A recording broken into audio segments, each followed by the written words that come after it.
Kandidati i Partisë Demokratike për Shkodrën Ted Kopliku ishte pjesë e forumit publik në Shkodër, ku shpalosi përpara të rinjve programin e Partisë Demokratike. Një ndër fushat që ju keni prioritet për strategji politike. Prioritetet që janë për mua në tanë programin është siguri, jetueshmëri, arsim. Kena shumë studenta, shumë të ri, të cilët kanë qenë vënë një fundjavë, kanë qenë vënë 3 orë ditë, sepse janë duke studiuar. Dhe ligji shqiptar nuk e lënë gjatë tillë. Është një prej pikave të programit të Partisë Demokratike që është një legjislacion i bëm pikërisht për punën në kohë të pjesshme. Do isha interesuar se cilat janë politikat tuaja për investimet. Nëpërmjet tax tult dhe zvogëlimit të administratës, ai ka më shku edhe një herë tek qytetari.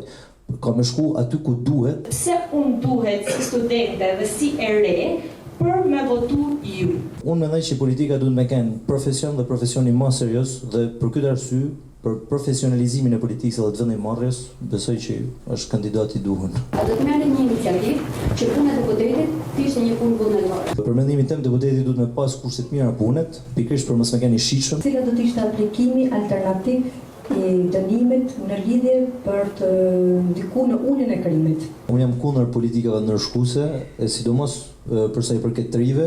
Ne kena këtu të ri që janë dënuar me burg për një teke hashash, ndërkohë që kena krimin më të madh shtetëror që është korrupsioni dhe bajnë burgje 2-3 vite. Kandidati Ted Kopliku premtoi përpara të rinjve se do të jetë zëri i tyre në një Shkodër më të mirë për një të ardhme më dinjitoze.